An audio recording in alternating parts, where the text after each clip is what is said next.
The Madlanga Commission is set to resume mhla ka-26 enyangeni yesi-1 2026. Ku-phase 1 yini le yenteka? Before that, i-phase 1 waqala 17 September 2025. Ku-phase 1 tinto letenteka, bonke bantu labasolelwa ngebugebengu, corruption, tinto nje letidoji letimosha imali ye-state, letifaka nje yonke into, bavela phambi kweli-commission beta batothula bufakazi. Bekunabobani labeta batotichaza kutsi bona batoti-prove kutsi abanacala, nabobani nalabafakazi. Sekubantu labeta phambi kwe-Madlanga Commission ngalowo phase 1. Maurice van der Merwe, witness D, longasekho manje emhlabeni. Kwaphindze kwaba na suspended Ekurhuleni Metropolice Department Chief uJulius Mkhwanazi, former City of Ekurhuleni manager uMorgan Mashazi, Northwest businessman Brown Mkhosi. Kwaphindze kwaba na Senzo Mchunu, suspended Minister of Police.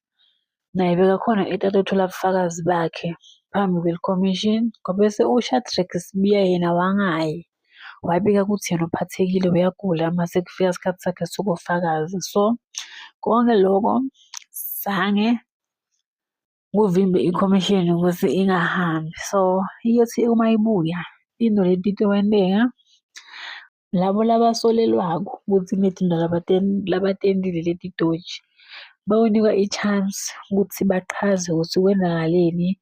If awudi asate ukuthi kwenzakalani, and then Shadrack Sibiya nyalo utoya kofakaza cause vele ulindziwe ukuthi aye kofakaza cause tiningi tinto letivelako, so kancane kancane tiyavela and tifaka ligama lakhe. So asithembe ukuthi this time around utoya cause vele kumele aye.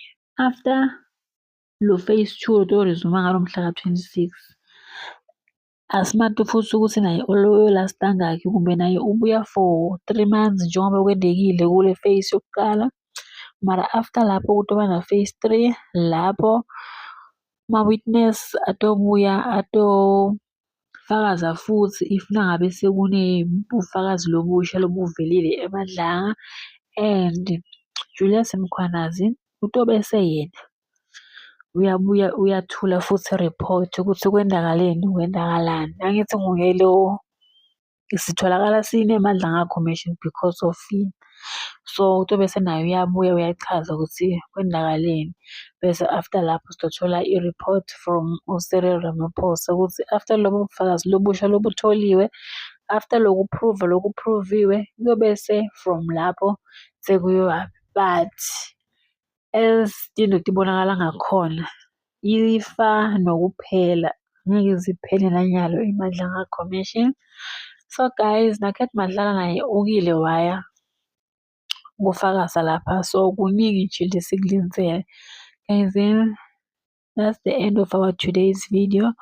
Please like, comment and subscribe. Tonibona ku video elandelayo. Bye.